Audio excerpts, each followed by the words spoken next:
This Expert Insight webinar series has been created for you to bring the expertise and insight of nationally and internationally recognized thought leaders to frame, but not bound, our thinking on a series of 10 topics relevant to empowerment. Hello and welcome to this Expert Insight webinar on mental health. My name is Sarah Champman Trimp and I'm the Empowerment Head for Strategic Command. Within the Command, we've developed an empowerment program focused on improving the lived experience of our personnel and identified empowerment as a force multiplier for both smarter working and enhancing personnel capability. To do this, we need everyone to be at their best, but when they aren't, we need visible and robust peer support networks, policies and procedures to provide additional support. In financial year 2019-2020, 2.7% of UK Armed Forces personnel were assessed as having a mental health disorder by the Ministry of Defence Specialist Mental Health Services. This is a small number and these personnel are receiving best practice care from specialists. But it is not our intention to focus on treatment and policies today. Stand fast to mention that the Defence Mental Health Network and Defence Health and Wellbeing portal provide support and advice on ways to boost mental health and wellbeing. These include an online individual assessment and stress reduction tool, a mental fitness and resilience fundamentals course, and the new online program known as HeadFit. Our focus today is on empowering yourself and others through emotional honesty about your mental health and the importance of having conversations about your health and well-being. Language is our species-specific behavior, how we share our thoughts and feelings, how we communicate our ideas, and how we connect with others. I have the privilege of introducing influential mental health campaigner Rob Stevenson and Commander UK Stratcom Patrick Saunders. Rob Stevenson is an international keynote speaker, campaigner and consultant who is on a mission to create happier, healthier and higher performing workplaces. Rob is the founder of Inside Out, a social enterprise with the mission of smashing the stigma around poor mental health in the workplace by showcasing senior leader role models with lived experience of poor mental health outcomes, from a single episode to an enduring condition. Rob achieves this by publishing an annual list, the Inside Out Leaderboard, which he will be discussing with us today. Rob is also co-founder of the Inside Out Awards and G24, the world's first global 24-hour mental health summit. Rob inspires us to think differently about mental health and well-being, driving home the widely quoted saying, "It is okay to not be okay," but does so by recruiting boards and senior leadership teams to treat mental health and well-being as a strategic priority and to support employees to take accountability for their own mental health. General Patrick Saunders is both Commander UK Stratcom and one of the most senior leaders within the Ministry of Defence. He has commanded at company, battalion, brigade and divisional level, including on operations in Northern Ireland, Kosovo, Bosnia, Iraq and Afghanistan. Gentlemen, good morning. Patrick, we look forward to your insights on mental health in the military and your insights regarding mental health and command on operations. Rob, I will hand over to you. Thanks, sir. Thank you, Sarah and Patrick. Great to be here and looking forward to having a conversation with you shortly.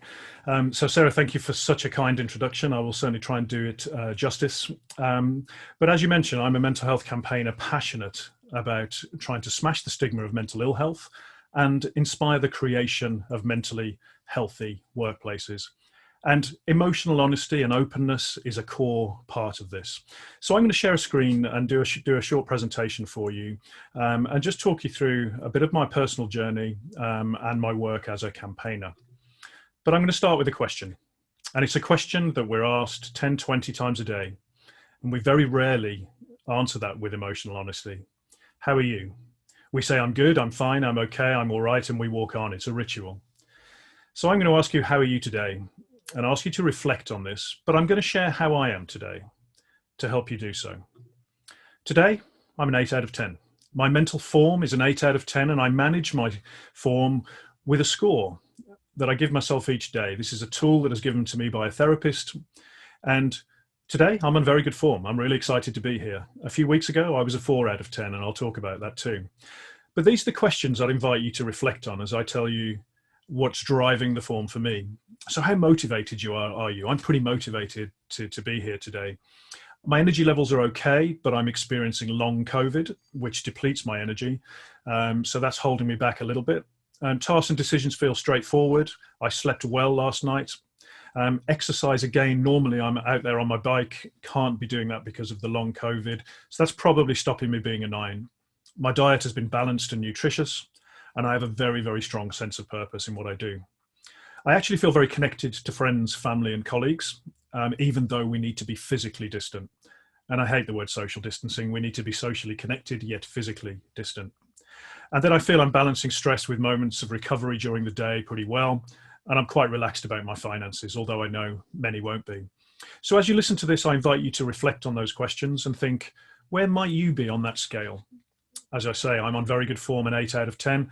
Many of us might be a 4 or a 5, low form, that's fine. That's part of being human. If we're on 3 or a 2, that's a sign to seek help and tap into the resources that we have available. If we're an 8 or a 9, just think, what did you have for breakfast today? And keep on working on those things that keep you on good form. And so if we were doing this in a live environment, we could do a live poll, but I'll just show you some results for one that I did do to see a spread of what those form scores might look like. And this would be quite typical during the pandemic, 6.4 average, plenty of 7s and 6s, with a few low scores of the 4s and the 5s. And that would be the particular spread. And again, if you're experiencing a 4 or a 5 on that scale, just reflect with a sense of curiosity as to how you might be able to tweak that upwards. But the beauty of this way of communicating with a score out of 10 is it's a really non-threatening way of being able to answer that question, how are you today? Because we're very comfortable saying I'm a 4 out of 10. We might be less comfortable saying I'm experiencing anxiety or depression or isolation or whatever it might be. So we've evolved this into a mobile app that allows you to connect with friends, colleagues, and family, where you can notice your own form, learn about influencing form, but importantly, know when it's important to check in with a buddy because they might be on low form, and then reach out to them. And I'll talk you through a live example of how this worked for me a couple of weeks ago. But first, a little bit about me and my story. I am a father. I'm a husband. I'm a cyclist, and I know you might be looking at that photo thinking, does he shave his legs? And I absolutely do. And it is one of the pleasures of well-being, freshly shaved legs and new bed sheets. And I can see the general shaking his head there, and I'm sure we'll discuss that in a little while. I'm a friend. I'm a son. I am a public speaker. I'm a teammate. I'm a social entrepreneur. I'm a DJ. I'm successful. This photo was taken on top of the O2 Arena. I think I'm the only person to ride a bike there as part of a mental health campaign where I rode the Tour de France on a static trainer 2 years ago. I can barely ride a bike for 30 minutes now because of the COVID. Like all of us, there are many different I's that make up the big I. No one thing defines us as human beings. And I'm bipolar. I experience bipolar disorder, which is a mental illness. It is a mental illness that is characterized by extremes of mood from, at its worst, deep, dark depression where I cannot get out of bed, I cannot do my job, and I cannot look after my children, through to periods of hypomania where I can take risks, I can make bad decisions, I can take the wrong financial position. I believe that I'm always right. But I hope you noticed I used the word experience rather than suffer, because at times I do suffer, and yet I also experience periods of drive, periods of creativity, an ability to challenge the status quo. And it's really important that we recognize the positives of our mental health differences as well as the challenges. I was inspired to be open about my challenges in 2017. As I was diagnosed when I was 30, I'm 48 now. When I was diagnosed, I could see the signs of this condition going back through my 20s, where I was either antisocial, locked in a room, not wanting to face people, or I was the life and soul complete center of attention. But when I was 30, I spent 3 weeks out of the workplace, and a boss at the time said, I think you should get some help. And she researched the numbers of some local therapists and encouraged me to do that. And I was initially diagnosed with depression, which later became a bipolar 2 diagnosis. And when I got that support from the medical profession, I thought, great, I can be fixed, I can be made well. I can be given a pill and some therapy. And for a while I was. But 6 months later, the depression returned, and it did so with a loss of hope and a sense of futility. And then my story got a little bit dark because I wanted it all to be over, and I attempted to end my life at a period where I just didn't think I would ever feel better. And from that low point, with the love of close friends and family, I learned to manage my condition with medication and therapy, but also by prioritizing sleep and exercise, hence the cycling and the shaved legs, by working on connections, by focusing on the drivers of well-being. But I did so under the radar for about 17 years because of the stigma of mental ill health, the fear of how I'd be perceived by friends, by family, by business contacts. And in 2017 in the UK, something remarkable happened. The world started talking about mental health much more. And I put that down to the Princes Harry and William, who shared their stories of seeing a therapist and catalyzed in the workplace conversations about mental illness. And as I saw this, I thought, why am I hiding this? Why do I put physiotherapy in my diary every time I go and see a therapist for weeks with a team that I love and respect? My team must have thought I have the worst physiotherapist in the history of physiotherapy that cannot fix this back injury. And yet I'm coming in on Mondays telling stories of my 100-mile bike rides. It didn't make any sense. So I shared my story. I was inspired to do so. And the reaction I got to a very awkward Facebook post was overwhelming. It was people checking in and reaching out, but it was also people sharing their story back of depression, of attempted suicide, of anxiety, of PTSD. And I started to understand how many people suffer in silence. And that motivated me to make a change and try to make a difference. And I kept hearing the same message that we do not have enough senior leaders from workplaces, that is all workplaces, who are open about their challenges of mental ill health. So I founded Inside Out, which is a not-for-profit, a social enterprise, as a vehicle to help smash the stigma, to focus on leadership. And I persuaded some eminent people to lend me their credibility. Lord Dennis Stevenson, co-author of Stevenson Pharma Review, Sir Ian Cheshire, who chairs the Heads Together campaign, Sue Baker is the global director of Time to Change, and some others. And then I went on this mission to find role models from workplaces, CEOs, partners in the professions, the commissioner of the London Fire Brigade, various people from different industries who are all share the fact that they're open about a mental health challenge. And we published that leaderboard, that list, in the Sunday Times in 2019. We carried on work, and then this year I'm delighted to say we published another 69 role models with lived experience and a number of allies, again, all contributing to the movement of smashing the stigma. But why are senior leader role models so important? Because anybody that speaks out contributes to normalizing the conversation and creating that wave that will smash the stigma. But senior leaders are so important because they have influence and they can facilitate culture change in their workplace. And I'd like to share a story to highlight that. The chap in the trainers is a guy called Mark Twigg. Mark is the founding director of a financial PR business called Cicero. And Mark shared his story of clinical depression 3 years ago. Immediately, 8 or 9 people put their hands up and said, I'm struggling too, and received help and adjustments to the role in some cases. But the story gets better because the narrative moved away from mental illness to mental health and well-being, and helping everybody prioritize their well-being. And they introduced a simple initiative called Take 2, 2 hours in the working week, where anyone can do anything they like to prioritize their well-being. Could be a long lunch, could be go to the gym, could be go to a gallery, personalization and choice. But the story gets better. The other chap is a guy called Rob Agnew, and he'd heard about the reputation of the firm before applying to join. On joining the firm and through the interview process, he felt comfortable being open about the fact that he experiences bipolar too. When he joined the firm, Mark could then work out how to effectively manage Rob, even with a conversation with his therapist with permission. And working with the firm, Rob didn't have a single episode of mania for the 2.5 years he was there, because he could be himself and wasn't carrying the burden of pretending to be something he's not, but also he had Mark looking out for him. But he gets even better. Mark didn't have a single episode of clinical depression during that time because he'd got Rob looking out for him. And this is not just a level thing, this is a human thing. We can all support each other. So a beautiful story of emotional honesty and openness. The other reason it is important is because our future King of England says so. I'd love to see more CEOs and those in positions of leadership come out and talk about their mental health.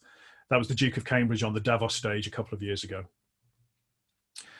So the power of being open, I mentioned I was on very low form a couple of weeks ago. I woke up with depression. Now, a few years ago, that could have kept me in bed for 3 days. But what I did, I got up and on my app, I posted my 4 out of 10. And as a campaigner, I put a post on LinkedIn, on social media. I received 13 messages via my app, 44 comments on my post, 10 personal messages, a whole bunch of contact, including some very uplifting photos that somebody shared with me from their morning walk at dawn. This gave me a boost in my well-being, my form. By the end of the day, I went to bed, I was a 6 out of 10. That would have not been possible without the ability to be open. Now, I'm fortunate as a campaigner that I can be. My wish and my vision is for workplaces where everybody feels comfortable being open so they can receive that peer support from people and humans that care about them. Some coping strategies that are very useful for me with my long COVID and my inability to exercise, and I won't go through these in too much detail, but acceptance for me works very well. When I'm in a low period, accepting that that is the case, not trying to worry about what has gone on before or where I want to be, accepting with a sense of lightness and curiosity of how I'm feeling, which then allows me to realign my goals. So I can't ride the Tour de France right now. I can do a 30-minute walk in the woods or a light yoga class. And that helps me get a sense of achievement. And it kind of all starts around being kind to oneself. And that allows us then to be present and in the moment with what's going on for us. So these strategies are very important to deal with challenging times. Some quick narratives on mental health. This image I took from Google Images, and I Googled mental health. I didn't Google mental illness. I didn't Google anguish or grief or loss. This is the sort of image that we're getting for mental health. Now, if we Googled physical health, we would see vibrancy, we would see fit people, we'd see aspirational images. So mental health has a bit of a brand problem, and that stops us really proactively managing it. And we all exist on a continuum from struggling through to thriving. And we oscillate on that continuum daily, hourly. And for me, if we accept that, that brings a level of power, because that power then allows us to know that we can manage our mental health proactively. And we do so by looking at the drivers of form, the pillars of our well-being, from nutrition. What we put into our body is good for our minds as well as our physical body. Prioritization of sleep, it's a really big one. And it's one that we compromise the quickest when we're busy. Exercise I've mentioned, but 3 or 4 times a week exercising is good for our physical health and our mental health. And working on connections, our social connections, is really important right now because those connections are being eroded because of the pandemic. Managing stress and having those breaks in the day to recover from the stress that life throws at us is important, as is helping others. Helping others gives us a boost in our own well-being. And then sense of purpose. Many of us derive our sense of purpose from work, but finding your why and making sure you have a strong sense of purpose is good for your well-being, as is looking after your finances. So a quick take through of the drivers of form. I think there's a risk of us burning out at the moment because we have been sprinting for the last 6 months to deal with the challenges of the pandemic, and we find ourselves in a marathon, and yet we're still sprinting. We need to stop sprinting. So there is an optimal amount of perceived pressure we need to perform. I need to experience stress and pressure right now to present. But if we have that consistently without those moments of recovery, without prioritizing those pillars of well-being, we can reach overload. And then that can reach exhaustion and ultimately burnout. So some signs of burnout to look for: mental and physical exhaustion, susceptibility to illness, a feeling of detachment or a lack of motivation, a lack of creativity and a rising sense of pessimism, and a difficulty in concentrating. And all of these things can then lead to reduced performance. So to combat the risks of burnout, we need to build our resilience capacity. And resilience isn't strength. Resilience is the flexibility to adapt in the face of stress and challenge and adversity. And focusing on those drivers of well-being, wherever we are on the continuum, help us build that resilience capacity. So it's a whirlwind presentation because I'm very excited to have the conversation with Patrick. But the call to action I have for you is, can you make a personal investment in your own well-being, wherever you are on that continuum? At your various levels of organization, can you make well-being a strategic priority? And I know you're doing that, but it's important. And then can we find that way to communicate using the how are you today, the score out of 10, what's your digit maybe, to check in with colleagues and buddies to see how we're feeling and know when we might need to give them support. And then can we role model healthy behaviors at all levels of leadership, but all levels in our teams and our units? Because if we're talking about how we're prioritizing our mental well-being and being emotionally honest, then that is infectious. So that's my call to action. And then before we get into the discussion, I'd just like to leave you with some advice from my 6-year-old daughter. Because when I first started being open about my challenges of mental ill health and my mental illness, I realized I needed to be open with my children. So I asked Gabby to have a chat about mental health. And if you can see carefully on the image, she put a little L above the M. She's more concerned about the health of our lentils, our lentil health. So I said, okay, Gabby, how do we look after our lentil health? And she said, no accidents, Daddy. Wear your helmet on your bike, which was a great literal answer from a 6-year-old at the time. So I said, okay, how about our brains then? How do we look after our brains? And she said, think a lot. And I said, okay, yeah, sometimes I think too much, and she drew a little healthy brain at the bottom, which my brain looks absolutely nothing like, I can assure you. And so I needed to ask Gabby a specific question. So I said, Gabby, if you woke up one day and you were not feeling yourself, you were feeling sad, you didn't want to get out of bed, you didn't want to play like you normally do, and you didn't know why, what would you do? And Gabby looked at me like I was asking the most obvious question in the world. She said, Daddy, I would find someone who I love and I would tell them, I would talk. Find someone who you love and tell them, talk. And then I said, Gabby, if you went to school one day and you saw someone sitting off in the playground off to the side, not playing like they normally do, looking sad, looking withdrawn, what would you do? And this time Gabby looked at me like I was a complete and utter idiot. She said, Daddy, I would go over and I would see if they're okay. I would ask if they're okay. Because two things here from a 6-year-old that we overcomplicate as adults and in society. If you are struggling with your own mental health, and we will all struggle from time to time because of what's going on in the world right now, find someone who you trust, someone who you love, and tell them, talk. Because talking is the start of the process towards recovery. But I think more importantly, in our workplace, in our units, with our buddies, if we see someone who's behaving differently, and we have this unique opportunity, this privilege of seeing our colleagues day in, day out, and we know when they're behaving differently, ask if they're okay. Because I can tell you this, at the lowest points of my depression as part of my bipolar, I didn't always want to talk. But it was super, super helpful to know that there were people available to listen. So thank you so much for listening to this short presentation today. If you do want to connect with me on LinkedIn, there is a code you can scan. But I really do invite you to just reflect on what you've heard and think, what is the one thing that you can do differently to prioritize your well-being? Thank you so much. So I'm going to stop sharing the screen, and Patrick, I think we're going to have a bit of chat now. So Patrick, how are you? How are you today? What's your score out of 10? Oh, I can show you, Rob. Hang on. Can you hear me? Yep, absolutely fine, loud and clear. So I can show you. 93%, fabulous. Talk us through that. What is that?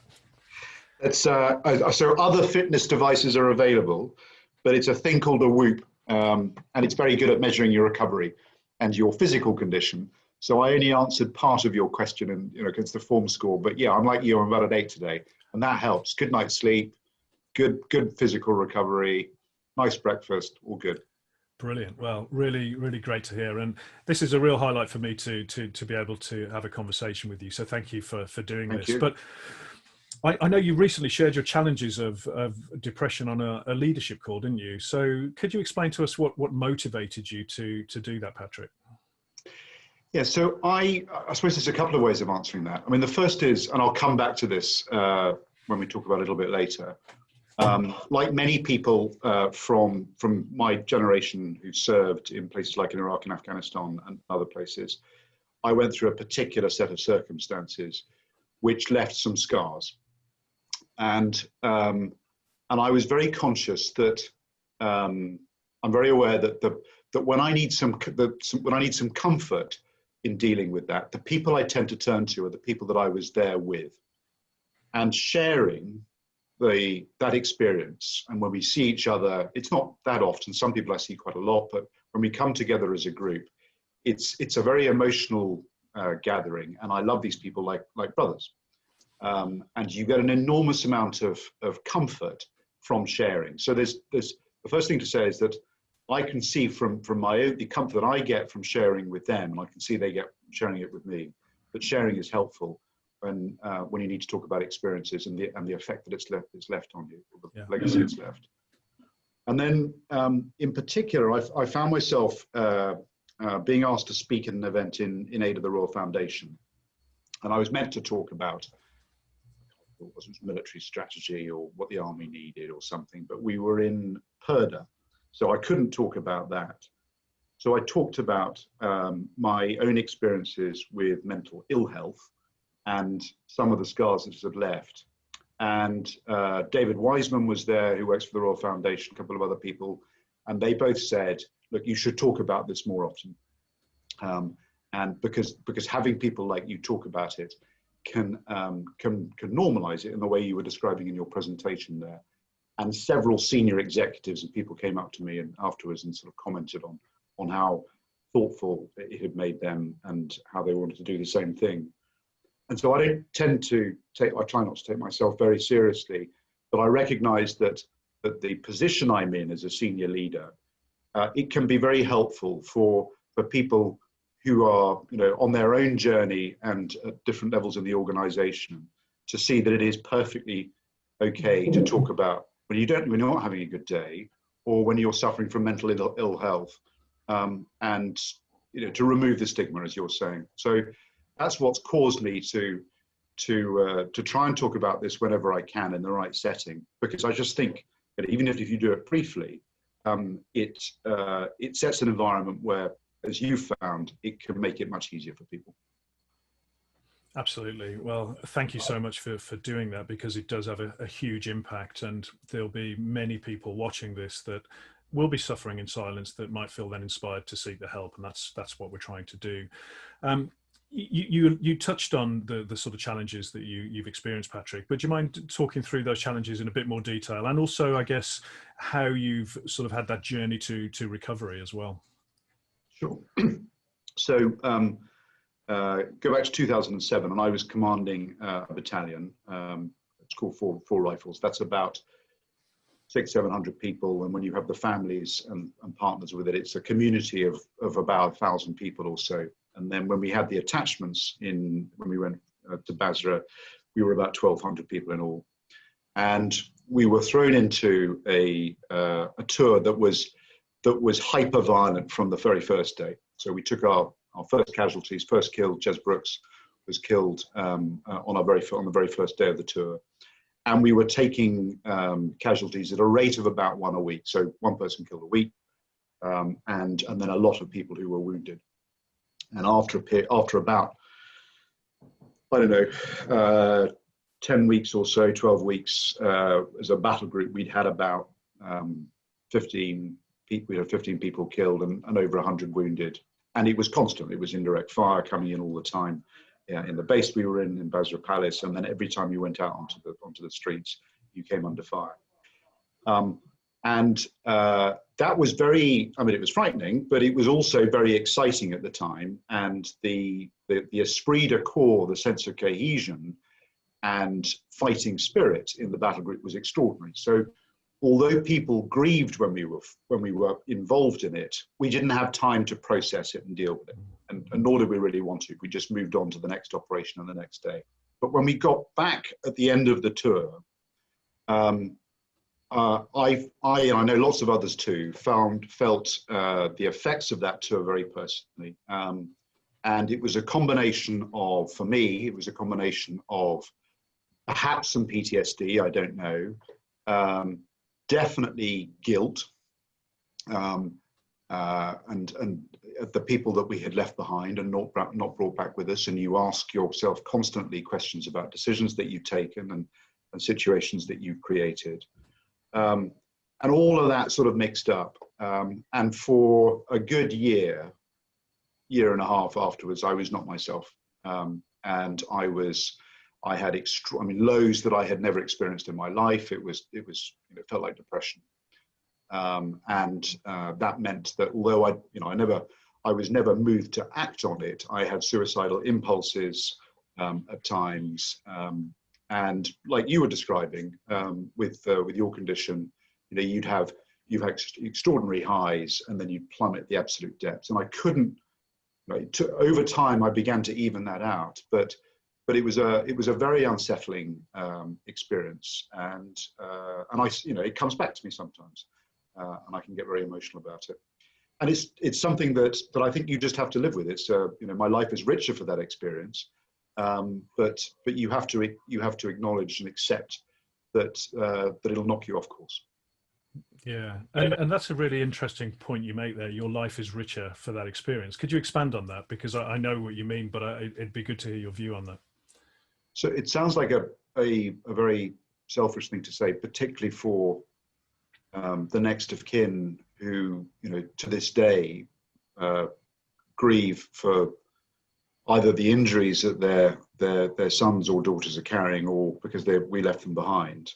But I don't know of anybody in that battle group who wouldn't point to that passage of time in their life as one of the most intense, one of the most rewarding on a human level, because of the deep love that you find for each other and for your fellow men and women in those conditions of adversity, and in pride in what we achieved. Not in the context of a sort of grand strategic campaign and the campaign in Iraq, but I'm immensely proud of the way that those 1,200 or so people in the battle group performed under extraordinary conditions. And so I would, I'd much rather that we didn't say any casualties, but casualties are the currency of war, sadly, and we suffered our fair share. Yeah, understood, and thank you for sharing that. And so you mentioned the lows and the experiences and you said you started to balance, but talk me through that sort of process to recovery and the sort of things you did to get well and to get more balanced.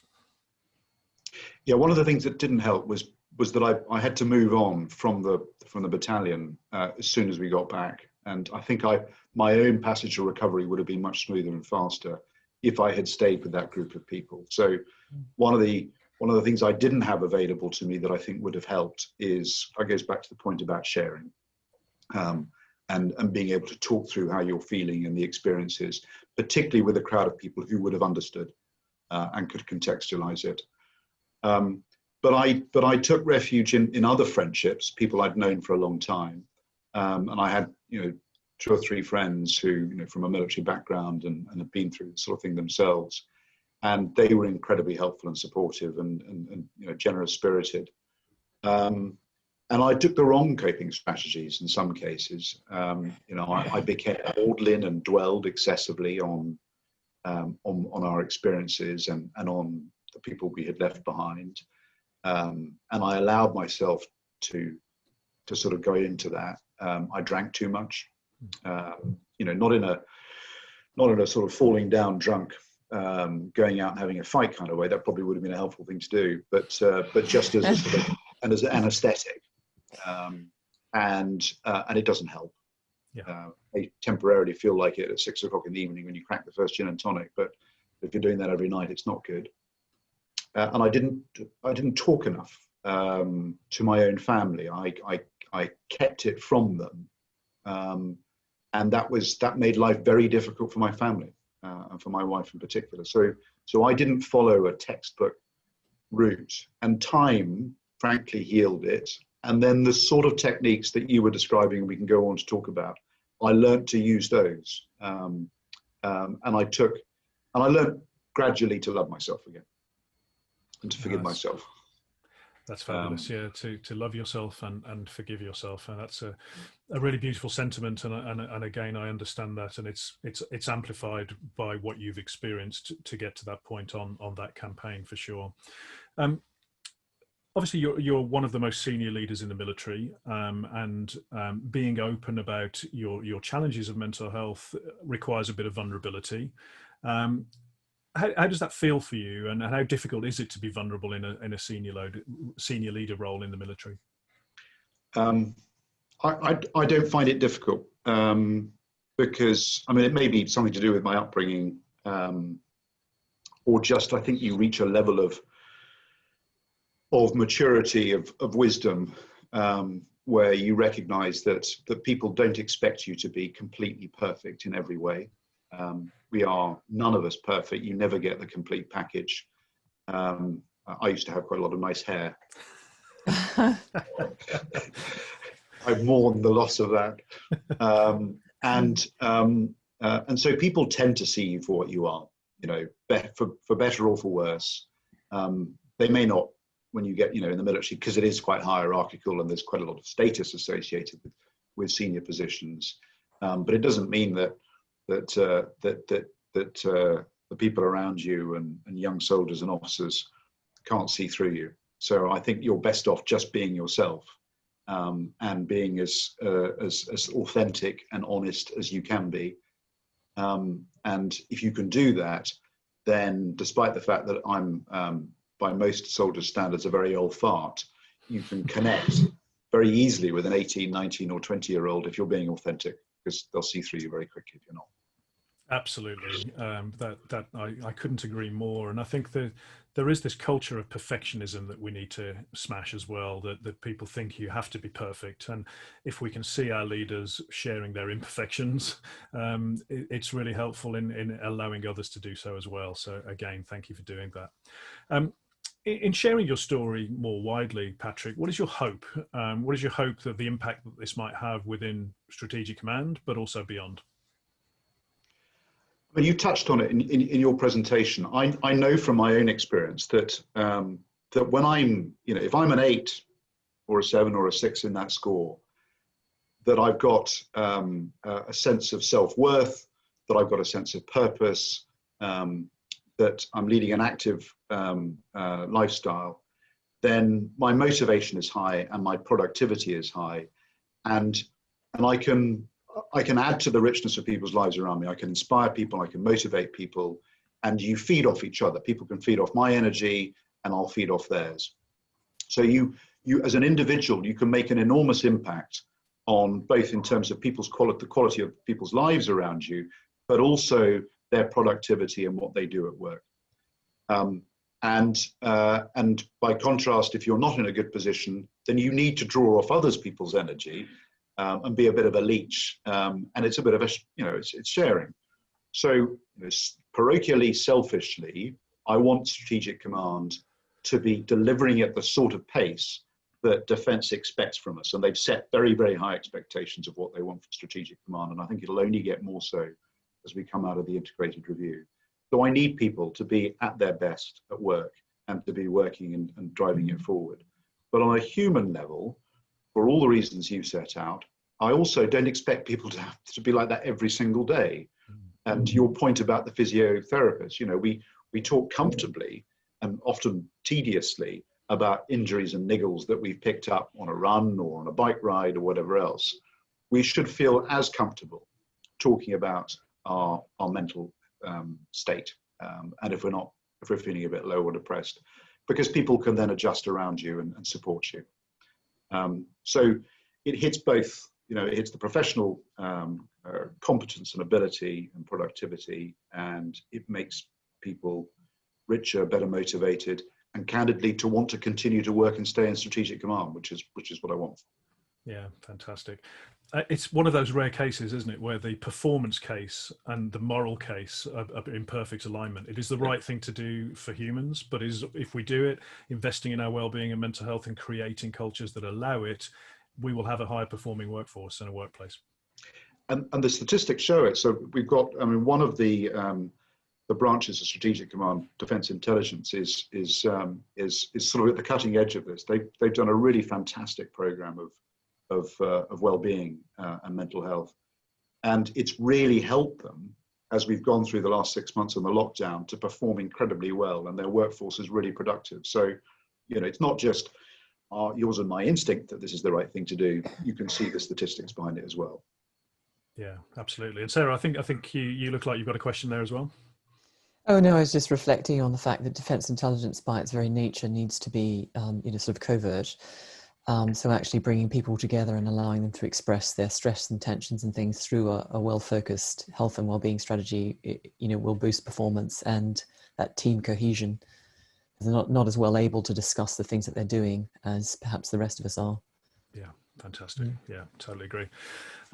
So Patrick, just thinking of that person who might be struggling, suffering in silence, feeling the stigma of mental ill health, and might feel reluctant about seeking help, what would you say to that person right now? By way of tips, or what would I just say to him? Yeah, what would you say to him as a human? Well, I'd start with, "Are you okay?" Yeah. And try and get beyond the first answer, which is usually defensive. Yeah. And then I'd ask them to tell me what's wrong, and what's upsetting them. And listening is really important. As men, we tend to be a bit rubbish at it. I've had some coaching from my wife about the importance of listening and not trying to fix every problem.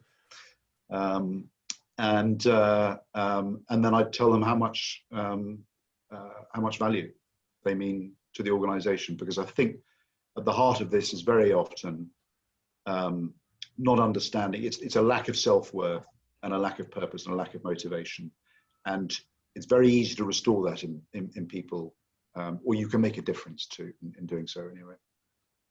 Absolutely.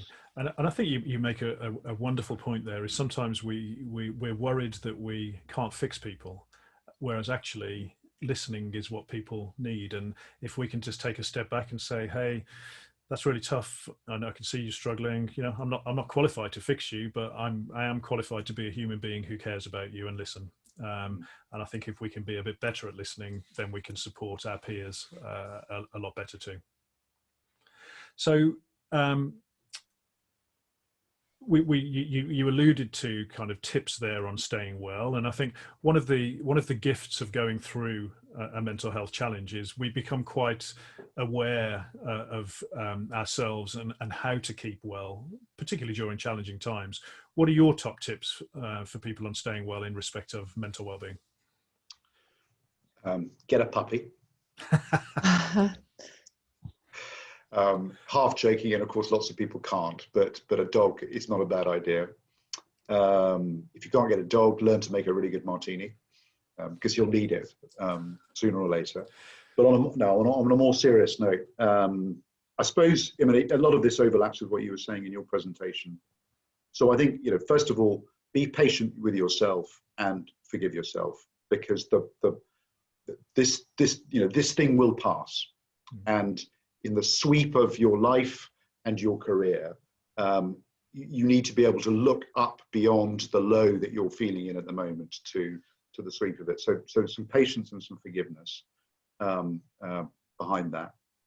I think in the way that you've done, you're a really good example here. You can often fix yourself by helping others. So doing something for others, whether it's a small gesture, whether it's being involved in a major thing like you have, establishing a charity or support. But there's both the Bible tells us and our own experience tells us that that doing something for others actually very often rewards yourself more.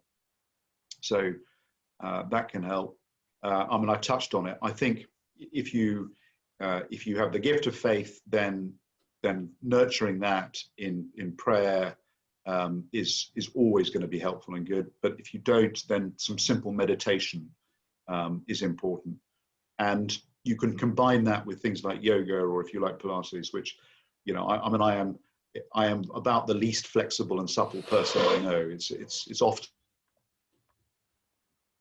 the high point of the day if I can touch my knees, let alone my ankles. But I get something from yoga. I think having a sense of purpose is probably, for me, the most important thing. So if I have a sense of what the next ridgeline is, both in my personal life and in my professional life, because often the times when I feel temporarily lowest is when I don't know what I'm reaching for next. I need a sense of forward momentum, and I think we always do. or many of us do. But I think as part of that as well, that there's a cautionary note. So don't tie yourself to one thing, because it can really shatter you if you identify, if I identified myself too closely with trying to pursue a particular job or an appointment and you don't get it, it can really shatter you and destabilize you. So have more than one thing in your life that matters. I think the other thing that's worth doing is trying to do something that is creative. So the very least you should be doing is what you described earlier on, that montage of photos. Make sure you exercise almost every day if you can. Get your diet right. Sleep matters so much. The recovery, the score, the HRV score that I showed you there, that's just so foundational. It's so fundamental to our health that you shouldn't do anything else. But I think doing something creative can be enormously helpful as well. Whether it's gardening, benefit is that you get out in the fresh air and it takes more time. But I take a lot of pleasure in cooking, not well, but cooking. And my son and I cook together, and it usually involves loud music, a bit too much alcohol, and a little mess, but it's great fun. Brilliant. And the one thing I would say as a don't is, and I've gone this route. I mean, it's not everyone will want to do this, but I feel better for avoiding social media. I got into a Twitter trough for a while, and I don't miss it. Fantastic. And well, the image of what is on the next ridgeline is so powerful for me, and having that sense of purpose to know that we're working towards that is wonderful. What would you be listening to with your son typically? What sort of music when you're in those cooking sessions? Gosh, a mixture of my music. So some good 80s favorites like The Clash, and then all the music that he's brought into my life. But we tend to be, I mean, if there was a single radio station that would hit a cooking vibe, it would probably be XFM. Yeah, fantastic. Yeah, or Radio X, or whatever it's called now. Indeed. Well, now I can picture that scene, and in talking through, listening to you talk through your tips there, I got a strong sense of balance. It's sense of purpose, it's exercise, it's managing stress with the HRV, it's doing something outside, the gardening, it's being mindful with the faith or the meditation. There's a range of things there, and puppies are great too. But we need to strive for balance, don't we? Because I think sometimes, particularly for driven people, we can be too focused on one aspect of our life and our well-being, and we need all of those in unison to remain well. Yeah. Fantastic. Well, that has been such an insightful discussion. You could do my job better than me. I couldn't do your job at all, but you are so articulate on the mental health and well-being. I don't think I could. And it's been a real pleasure to talk to you. But genuinely from me, thank you so much for being open and sharing your story. It will help lots of people on their journey to better well-being and dealing with mental health challenges. So thank you, Patrick. I hope so. Thanks, Rob. Gentlemen, that's been a really powerful discussion, because you are both successful and visible role models. So I do very much hope that, and I'm confident that there will be things in there that will resonate with people. If I can just add a couple of points. We spoke about the DEI strategy and things. We also have Headspace licenses currently available across Strategic Command, which is a focus on mindfulness. So that is tapping into some of the strategies that Patrick alluded to in terms of relaxation. And the other two things, the two questions that I found very useful during my time as a military psychologist on operations was somebody struggling, what do you want? What is the outcome that you're seeking? And often the answer to that question is, I want this to go away. I want the pain to go away. And then you get into the strategies they're using, which Patrick had alluded to. I'm avoiding people, I'm drinking too much, that's the thing. And the $1 million question there is your behavior helping you or hurting you? And it's for that person to then come to and take ownership of the fact that some of those strategies are suboptimal in terms of helping them to get better. But they're very powerful questions because they're open-ended and they hand the accountability, but also the ownership and the pride in ownership to the individual. So thank you for sharing your stories today. I confess I'm particularly enamored of the Form Score app, but also the VOOP, was it? What was it called, Patrick? Whoop. Whoop. Okay. But other devices are available. Yes. Yeah. The Form Score app is a means of harnessing technology, as is the Whoop, allowing us to be together apart in a busy, fast-paced world, especially one currently riven by a global pandemic, where we're not enjoying the same level of social interaction we might otherwise prefer, which is what Rob and Patrick have both alluded to. Many other initiatives provide advice for individual self-management and refer to the benefits of peer support, but the Form Score app provides a proxy for physical contact and proximity. I also like in one of your web pages, Rob, you tell the story of someone not seeking treatment for a gash to the leg and ultimately suffering sepsis or blood poisoning. I used this analogy when I was the Maritime Task Group psychologist responsible for 600 Navy personnel in theatre during what British forces refer to as optelic.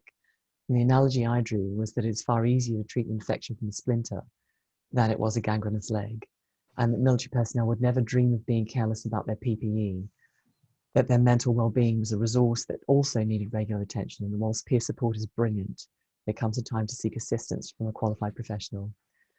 Finally, I'd like to remind anyone suffering from poor mental health who's not already sought assistance or is not currently being supported that there are a range of options available within the command and beyond, depending on preference and need. These include workplace mental health first aiders for civilians, your GP, and on ModNet and Defence Connect, single service points of contact, the Defence Mental Health Network, the Health and Wellbeing Portal, and the specific online resources I mentioned at the start of the webinar, Individual Assessment and Stress Reduction Tool, a Mental Fitness and Resilience Fundamentals course being offered by the Defence Academy and HeadFit. But as both Patrick and Rob alluded to today, let's not forget our colleagues, our buddies, our friends, our loved ones. Thank you for joining us for this Expert Insight webinar on mental health. We hope you'll join us for more webinars in this series.